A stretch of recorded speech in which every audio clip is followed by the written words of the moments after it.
Hi friends, welcome to Lakshmi makes. இன்னைக்கு என்ன பார்க்க போறோம்னா, ஆர்ஆர்பி என்டிபிசி சிபிடி 2க்கு 20 டேஸ் டைம் இருக்கு. இந்த டைம்ல நீங்க டெஸ்ட் எடுத்து அந்த டெஸ்ட்டை அனலைஸ் பண்ணணும். அதே மாதிரி கரண்ட் அஃபேர் வந்து ரிவிஷன் பண்ணணும். கரண்ட் அஃபேர் பொறுத்த வரைக்கும் லாஸ்ட் 1 இயரோட கரண்ட் அஃபேர் வந்து எக்ஸாம்ல கேட்பாங்க. அதுல மெஜாரிட்டியான கொஸ்டின்ஸ் வந்து லாஸ்ட் 6 மந்த்ஸோட கரண்ட் அஃபேர்ல இருந்து எக்ஸாமுக்கு வந்துரும். அதே மாதிரி டெஸ்ட்டுக்கு போறதுக்கு முன்னாடி minimum 5 full test, maximum 10 full டெஸ்டாவது எடுத்து நீங்க பிராக்டிஸ் பண்ணிருக்கணும். ஒவ்வொரு டெஸ்ட்டும் எடுக்கும்போது அந்த டெஸ்ட்டை வந்து தரவா அனலைஸ் பண்ணணும். அதுல ஏதாவது ஒரு மிஸ்டேக் பண்றீங்க அப்படின்னா அந்த டாபிக் மட்டும் தனியா வந்து சாப்டர் டெஸ்ட், அந்த செக்ஷனுக்கு மட்டும் தனியா வந்து செக்ஷனல் டெஸ்ட் வந்து அனலைஸ் பண்ணணும். நம்ம லக்ஷ்மி மேக்ஸ் ஆப்ல இன்னைக்கு என்டிபிசி சிபிடி 2க்கான டெஸ்ட் பேட்ச் வந்து ஸ்டார்ட் பண்ணிருக்கோம். இது ப்ரியராவே உங்களுக்கு இன்ஃபார்ம் பண்ணிருந்தோம். 24/9/2025 வெனஸ்டேல இருந்து சிபிடி 2க்கான டெஸ்ட் பேட்ச் வந்து ஸ்டார்ட் பண்ணுவோம்னு சொல்லியிருந்தோம். அதே மாதிரி நம்ம டீமும் டெஸ்ட்டை வந்து ரெடி பண்ணிட்டாங்க. ஸோ இன்னையில இருந்து டெஸ்ட் பேட்ச் வந்து நம்ம ஸ்டார்ட் பண்ணிருக்கோம். நான் சிபிடி 2க்கு டெஸ்ட் பிராக்டிஸ் பண்ணணுங்கிற ஸ்டூடெண்ட் இந்த டெஸ்ட் பேட்ச்ல நீங்க ஜாயின் பண்ணிக்கலாம்.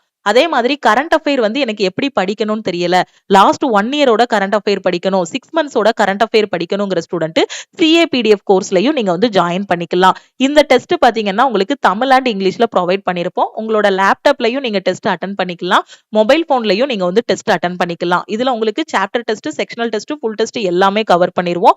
கரண்ட் அஃபேரும் பாத்தீங்கன்னா உங்களுக்கு தமிழ் மீடியம் தனியா பிடிஎஃப், இங்கிலீஷ் மீடியம்க்கு தனியா பிடிஎஃப் வந்து கொடுத்திருப்போம். டே வைஸாவும் பிடிஎஃப் கொடுத்திருப்போம். லாஸ்ட் மினிட்ல ரிவைஸ் பண்றதுக்கு மந்த் வைஸாவும் பிடிஎஃப் வந்து கொடுத்திருப்போம். ஓகேவா? சோ டெஸ்ட் அட்டன் பண்ணி முடிச்சுட்டு ஆல் ஓவர் தமிழ்நாட்டுல உங்களோட ரேங்க்கும் பாத்துக்கலாம்.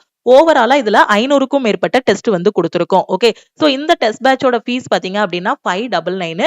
சோ இன்னைக்கு நாம நியூவா லான்ச் பண்ணதுனால ஆஃபர் வந்து அனௌன்ஸ் பண்ணிருக்கோம். இன்னைக்கு ஜாயின் பண்ற ஸ்டூடெண்ட் 399 பே பண்ணி நீங்க வந்து ஜாயின் பண்ணிக்கலாம். நீங்க என்டிபிசி சிபிடி 2ஓட டெஸ்ட்ல ஜாயின் பண்ணாலும் சரி, இல்ல கரண்ட் அஃபேருக்கான பிடிஎஃப் கோர்ஸ்ல ஜாயின் பண்ணாலும் சரி, 399 பே பண்ணி நீங்க ஜாயின் பண்ணிக்கலாம். ஓகே, சோ நம்ம ஓவராலா நம்ம ஆப்ல இருக்கக்கூடிய எல்லா டெஸ்ட் பேட்சுக்குமே இன்னைக்கு ஆஃபர் வந்து அனௌன்ஸ் பண்ணிருக்கோம். ஏன்னா நியூவா டெஸ்ட் பேட்ச் வந்து நம்ம லான்ச் பண்ணதுனால என்டிபிசி சிபிடி 2ஓட டெஸ்ட், குரூப் டியோட டெஸ்ட், எம்டிஎஸ் ஓட டெஸ்ட் பேட்ச், கரண்ட் அஃபேருக்கான பிடிஎஃப் கோர்ஸ் இதுல ஜாயின் பண்ற ஸ்டூடெண்ட் 399 பே பண்ணி நீங்க வந்து ஜாயின் பண்ணிக்கலாம். ஆல்ரெடி நான் சிபிடி 1க்கே டெஸ்ட் பேட்ச்ல ஜாயின் பண்ணியிருந்தேன் மேடம், இப்ப எனக்கு சிபிடி 2க்கான டெஸ்ட் வேணுங்கிற ஸ்டூடெண்ட் நீங்க ஃபீஸ் பே பண்ண வேண்டாம். ஓகே, ஆல்ரெடி சிபிடி 1க்கு நீங்க 399 பே பண்ணியோ இல்லனா 599 பே பண்ணியோ ஜாயின் பண்ணிருந்தீங்க அப்படின்னா சிபிடி 2 டெஸ்ட்டுக்கு நீங்க தனியா ஜாயின் பண்ண வேண்டாம். ஓகேவா? சோ ஆல்ரெடி சிபிடி 1ஓட டெஸ்ட்டுக்கு ஃபீஸ் பே பண்ணியிருந்த ஸ்டூடெண்ட்டுக்கு ஆட்டோமேட்டிக்காவே சிபிடி 2க்கான டெஸ்ட் எல்லாமே அப்லோட் ஆகிரும். ஓகே, நியூவா ஜாயின் பண்ணக்கூடிய ஸ்டூடெண்ட் மட்டும் 399 பே பண்ணா போதுமானது. ஓகேவா? அதே மாதிரி குரூப் டிக்கு இன்னொரு 50 நாள் கிட்ட தான் டைம் இருக்கு. இந்த டைம்ல நான் டெஸ்ட் எடுத்து அனலைஸ் பண்ணணுங்கிற ஸ்டூடெண்ட் குரூப் டிக்கான டெஸ்ட் பேட்ச்லயும் இன்னைக்கு ஜாயின் பண்ணிக்கலாம். ஓகே, இதுல உங்களுக்கு full test, chapter test, sectional test எல்லாமே ப்ரொவைட் பண்ணிருப்போம். ஆட்டோமேட்டிக்கா டைமர் எல்லாமே கொடுத்திருப்போம். ரியல் எக்ஸாம் எப்படி நடக்குமோ அதே மாதிரி தான் இதுல தமிழ் அண்ட் இங்கிலீஷ்ல கொஸ்டின்ஸ் எல்லாமே கொடுத்திருப்போம். எம்டிஎஸ்க்கும் பாத்தீங்கன்னா ஒரு 30-35 நாள் தான் டைம் இருக்கு. சோ இதுக்கும் நான் டெஸ்ட் பிராக்டிஸ் பண்ணணுங்கிற ஸ்டூடெண்ட் எம்டிஎஸ்க்கான டெஸ்ட் பேட்ச்லயும் ஜாயின் பண்ணிக்கலாம். கரண்ட் அஃபேர் நீங்க எந்த எக்ஸாம் படிச்சாலும் சரி, என்டிபிசி சிபிடி 2க்கு 50 கொஸ்டின் ஜெனரல் அவேர்னஸ் இருக்கு அப்படின்னா கரண்ட் அஃபேர்ல இருந்து கண்டிப்பா 20 கொஸ்டின் கேட்பாங்க. சோ இந்த கரண்ட் அஃபேர் பொறுத்த வரைக்கும் லாஸ்ட் 1 இயர் படிக்கணும். இப்போ ஷார்ட் டைம் இருக்கிறதுனால அட்லீஸ்ட் 6 மந்த்ஸோட கரண்ட் அஃபேராவது நீங்க படிச்சுக்கோங்க. அதை வந்து எங்க படிக்கணும், எப்படி படிக்கணும்னு தெரியாத ஸ்டூடெண்ட் சிஏபிடிஎஃப் கோர்ஸ்ல நீங்க வந்து ஜாயின் பண்ணிக்கலாம். ஓகே, சோ இன்னைக்கு டெஸ்ட் பேட்ச் அண்ட் கரண்ட் அஃபேருக்கான பிடிஎஃப் கோர்ஸ்ல எப்படி ஜாயின் பண்றது அப்படின்னா, இதுதான் நம்ம டீமோட வாட்ஸ்அப் நம்பர். இந்த நம்பரை லக்ஷ்மி மேக்ஸன் சேவ் பண்ணிட்டு இந்த நம்பருக்கு நீங்க கரண்ட் அஃபேர் ஜாயின் பண்ணா ஐ வாண்ட் சிஏன்னு மெசேஜ் பண்ணுங்க. சிபிடி 2ஓட டெஸ்ட் ஜாயின் பண்ணா ஐ வாண்ட் சிபிடி 2 டெஸ்ட்னு மெசேஜ் பண்ணுங்க. குரூப் டி டெஸ்ட்னா குரூப் டி டெஸ்ட்னு மெசேஜ் பண்ணுங்க. எம்டிஎஸ் டெஸ்ட்னா எம்டிஎஸ் டெஸ்ட்னு மெசேஜ் பண்ணுங்க. நீங்க மெசேஜ் பண்ணதும் டீம்ல இருந்து கான்டாக்ட் பண்ணிட்டு ஜிபே நம்பர் இல்ல அக்கௌண்ட் நம்பர் கொடுப்பாங்க.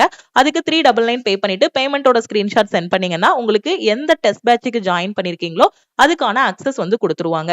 ஆப்ல போய் டைரக்டா நீங்க பே பண்ண வேண்டாம். ஆப்ல வந்து 599 இருக்கும். ஓகே, அதுல வந்து internet handling charge, platform fees, ரேசர் பேக்கான சார்ஜஸ் எல்லா சார்ஜஸும் சேர்த்து உங்களுக்கு அமௌண்ட் வந்து அதிகமா இருக்கும்.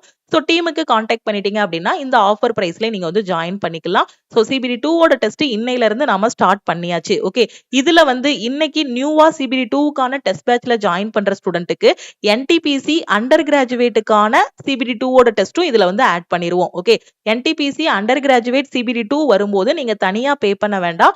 அதுக்கான டெஸ்ட்டுமே இதுலயே உங்களுக்கு வந்து ப்ரொவைட் பண்ணிடுவோம். ஓகே, சோ எல்லாமே தெளிவா புரிஞ்சிருக்கும்னு நினைக்கிறேன். சோ ஆஃபர்ல ஜாயின் பண்ணக்கூடிய ஸ்டூடெண்ட் இந்த நம்பரை லக்ஷ்மி மேக்ஸன் சேவ் பண்ணிட்டு பண்ணிட்டு இந்த நம்பருக்கு மறக்காம வாட்ஸ்அப்ல மெசேஜ் பண்ணுங்க. உங்களோட பிராக்டிஸை ஸ்டார்ட் பண்ணுங்க.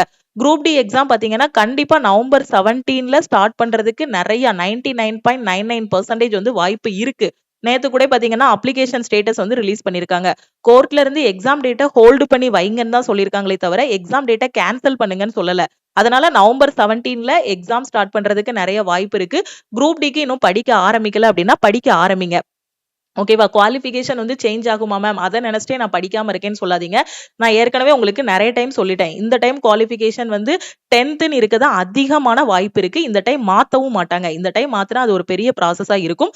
குவாலிஃபிகேஷன் சேஞ்ச் ஆனாலும் இனி வரக்கூடிய நோட்டிபிகேஷன்ல தான் சேஞ்ச் ஆகுமே தவிர, இப்ப வந்திருக்க நோட்டிபிகேஷன்ல குவாலிஃபிகேஷனும் சேஞ்ச் ஆகாது. அதனால ஃபோக்கஸ் பண்ணி கரெக்ட்டா படிங்க. 50 நாள் டைம் இருக்கு. சோ சிலபஸ் முடிக்கலனா கூட இந்த 50 நாள்ல சிலபஸ முடிச்சிரலாம். டெஸ்ட் எடுங்க. டெஸ்ட் எடுத்து அத அனலைஸ் பண்ணுங்க. ஓகேவா? அதே மாதிரி NTPC 2025 நோட்டிபிகேஷனும் நம்ம இந்த மாசம் எண்டு இல்லனா நெக்ஸ்ட் மந்த்துக்குள்ள எக்ஸ்பெக்ட் பண்ணலாம். அதுக்கான வேகன்சிஸ் எவ்வளவு இருக்குங்கிறதுக்கான ஒரு நோட்டீஸும் நமக்கு வந்து ரிலீஸ் பண்ணிட்டாங்க. ஓகேவா? ரயில்வேல இருந்து ஒரு நோட்டீஸும் வந்துச்சு. கிட்டத்தட்ட கிராஜுவேட், அண்டர் கிராஜுவேட் சேர்த்து 8000க்கும் மேற்பட்ட வேகன்சிஸ் வந்து அனௌன்ஸ் பண்ணிருக்காங்க. சோ டைம் வேஸ்ட் பண்ணாம படிக்க ஆரம்பிங்க. நான் இப்பதான் மேம் புதுசா படிக்க ஆரம்பிச்சிருக்கேன். இப்பதான் நான் பிகினரா இருக்கேன். நான் SSC படிக்கணும், ரயில்வே படிக்கணும், சென்ட்ரல் கவர்மெண்ட் எக்ஸாம் ஃபர்ஸ்ட் அட்டெம்ப்ட்ல கிளியர் பண்ணணுங்கிற ஸ்டூடெண்ட் நம்ம லக்ஷ்மி மேக்ஸ் ஆப்ல இருக்கக்கூடிய ஆல் இன் ஒன் கோர்ஸ்ல ஜாயின் பண்ணிக்கோங்க. ஓகே. சோ இந்த கோர்ஸோட ஃபீஸ் வந்து 1999 உங்களுக்கு லைஃப் டைம் வேலிடிட்டி இருக்கும். 50க்கும் மேற்பட்ட சென்ட்ரல் கவர்மெண்ட் எக்ஸாம்ஸ் எல்லாமே ஃபர்ஸ்ட் அட்டெம்ப்ட்ல கிளியர் பண்ற மாதிரி இதுல கிளாஸஸ் வந்து கொடுத்திருப்போம். ஓகே. சோ டெஸ்ட் பேட்ச்ல ஜாயின் பண்ற ஸ்டூடெண்ட்ஸ் இந்த நம்பருக்கு மறக்காம வாட்ஸ்அப்ல மெசேஜ் பண்ணுங்க. இந்த ஆஃபர் வந்து இன்னைக்கு க்ளோஸ் ஆகிரும். ஓகேவா? சோ முடிஞ்ச அளவுக்கு குயிக்கா டெஸ்ட் பிராக்டிஸ் பண்ணுங்க. அக்டோபர் 13ஆம் தேதி எக்ஸாம் சொல்லிருக்காங்க. நான் அக்டோபர் 12ஆம் தேதி டெஸ்ட் பேட்ச்ல ஜாயின் பண்ணலாமா மேம் அப்படின்னு கேட்டீங்கன்னா, சோ அன்னைக்கு ஜாயின் பண்றது வேஸ்ட். ஏன்னா 20 டேஸ் டைம் இருக்குன்னா அட்லீஸ்ட் 5 ஃபுல் டெஸ்டாவது நீங்க எடுக்கணும். 4 நாளைக்கு ஒரு வாட்டி டெஸ்ட் எடுத்தா கூட 5 ஃபுல் டெஸ்ட் தான் எடுக்க முடியும். 2 நாளைக்கு ஒரு வாட்டி இல்ல ஒரு நாள் விட்டு ஒரு நாள் டெஸ்ட் எடுக்கும்போது ஒரு 10 ஃபுல் டெஸ்ட் எடுத்து அதை வந்து அனலைஸ் பண்ணிடலாம். கண்டிப்பா CBD2 படிக்கிற எல்லாருமே சிலபஸ் வந்து கம்ப்ளீட் பண்ணிருப்பீங்க. சோ இப்போ நீங்க லாஸ்ட் மினிட்ல பண்ண வேண்டியது கரண்ட் அஃபேரை நல்லா ரிவிஷன் பண்ணணும். டெஸ்ட் எடுத்து அந்த டெஸ்ட்டை அனலைஸ் பண்ணிட்டு அதுல வரக்கூடிய கொஸ்டின்ஸை வந்து ரிவைஸ் பண்ணணும். ஓகே. சோ திருப்பியும் நாம வந்து நெக்ஸ்ட் கிளாஸ்ல பார்க்கலாம். உங்க ஃப்ரெண்ட்ஸும் எக்ஸாம் அப்ளை பண்ணிருக்காங்க, CBD2 எழுத போறாங்க, குரூப் டி எழுத போறாங்க, எங்க இருந்து டெஸ்ட் போடணும், எப்படி டெஸ்ட் அட்டெண்ட் பண்ணணும்னு தெரியாம இருக்கிறாங்கன்னா நம்ம டெஸ்ட் பேட்ச் பத்தின இன்ஃபர்மேஷன் அவங்களுக்கும் ஷேர் பண்ணுங்க. கரண்ட் அஃபேர் எப்படி படிக்கணும்னு தெரியாத ஸ்டூடெண்ட் நம்ம CA PDF கோர்ஸ்ல வந்து ஜாயின் பண்ணிக்கோங்க. நம்ம டெலிகிராம் குரூப், டெலிகிராம் சேனல்ல இன்னும் ஜாயின் பண்ணல அப்படின்னா லக்ஷ்மி மேக்ஸோட டெலிகிராம் குரூப் அண்ட் சேனல்லையும் ஜாயின் பண்ணிக்கோங்க. இன்ஸ்டாகிராம்லயும் லக்ஷ்மி மேக்ஸை ஃபாலோ பண்ணிக்கோங்க. தேங்க்யூ.